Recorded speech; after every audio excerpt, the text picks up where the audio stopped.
The gap between the two is not that far off, especially when you look at Jrue Holiday's intangibles, running through screens, his switchability, willing to, guard different players. Dame doesn't do any of those things. And in the playoffs, those things definitely do matter. And when you look at their rivalry, which is the Boston Celtics, where the Blazers were able to flip Jrue Holiday and send him to the to the Bucks rival. This is where this trade gets super interesting. I could understand if Jrue Holiday stayed in the West, but the fact that he was sent right back to the East to be the main rival of the Bucks, this is where this trade kind of came back and kind of bit the Bucks in the ass. At first, it looked like a complete win, but then when you found out Jrue Holiday was going to your rival, this is where things kind of took a turn for the worse. It's still a great trade, but the trade went from like a guaranteed win to now this could be 50-50. I mean, Jesus, you're just looking at the Celtics backcourt.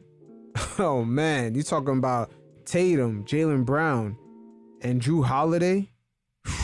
That's gonna be problems for Giannis, man, during the playoffs. Dame is not defending those guys, and all three of those guys together, they could definitely shut Dame down, especially offensively. Dame is really not that efficient. He's not gonna get that same green light to chuck up all those shots that he's used to taking. But going back to George Karl, funny thing about him, he's one of these coaches that was active in the NBA between two different eras. And especially when he coached Carmelo Anthony, that was the beginning when the NBA started just off rip giving young players who had name recognition the keys to the franchise off rip.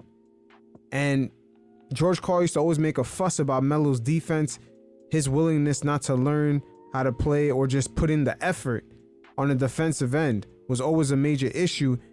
And even back then, he stated at times that the league was definitely going in a different directions where the young star players coming in just off rip were given the keys to the franchise, and they were giving too many perks. They were giving way too many perks. And he's definitely not off when he speaks about the talent gap between Dame and Jrue Holiday, especially in the playoffs. It's definitely not that far off.